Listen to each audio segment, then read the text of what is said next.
সুপ্রিয় দর্শক, আসসালামু আলাইকুম। আজকে আমার বান্ধবী আসছে।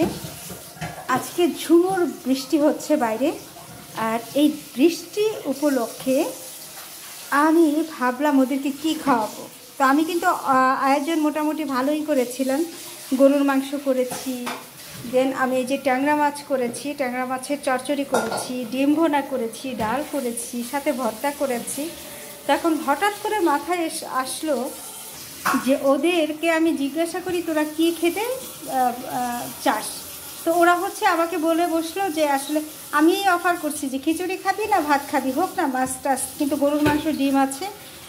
পরে বললো যে আমরা খিচুড়ি খাবো। তো আমি সঙ্গে সঙ্গে সামান্য একটু ভাতও বসিয়ে দিয়েছি পাশে, কারণ আমি একটু ভাত খাবো দুপুর টাইমে। এই লাঞ্চে আমি খিচুড়িটা জানি না খেতে পারবো কি না, একটু রাইসের ব্যবস্থা করেছি যদি ভালো লাগে।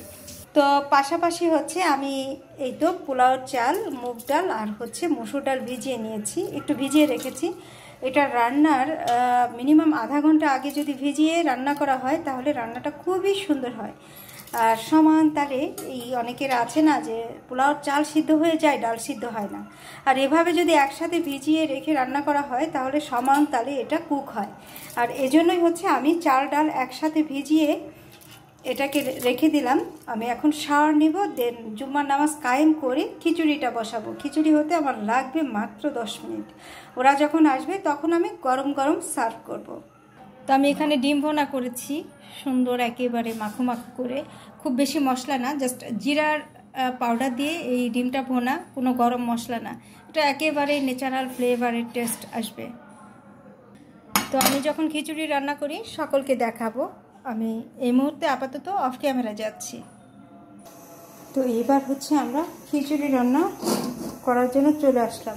প্রথমে আমি দিয়েছি পানি বয়েল করে নিচ্ছি, আর চুলা ধরিয়ে দিলাম। এই মশলাগুলো থেতো করে নেব, কারণ এই মশলাগুলো থেকে সুন্দর ফ্লেভার বের হবে। আর অনেকে আছে থেতো করে দেয় না, মুখ খুলে দেয়, কিন্তু এটা থেতো করে দিলে তাহলে সুন্দর সবটুকু ঘ্রাণই এটার মধ্যে থেকে বের হয়ে যায়।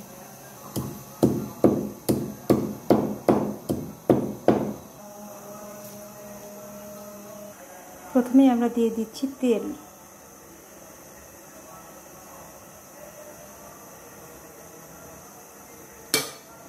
দিয়ে দিচ্ছি মশলা, তেজপাতাটা আমি ধুয়ে দিয়েছি, এর জন্য সবটুকু উঠেছে।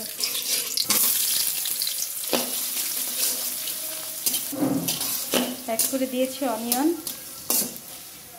মশলাটা তেলে একটু ভেজে নিলে এটা আসলে স্ট্রং একটা ফ্লেভার পাওয়া যায়। অনেকে এটা কাঁচা দেন, আসলে আমি সবসময় এটা ভেজে দিই। খিচুড়ির পেঁয়াজগুলো আমি অত বেশি ভাজবো না, জাস্ট একটু সফট করে আমি মশলা অ্যাড করব। আদা এবং রসুন পেস্ট আমি অ্যাড করে দিচ্ছি, আদা পেস্ট, রসুন পেস্ট।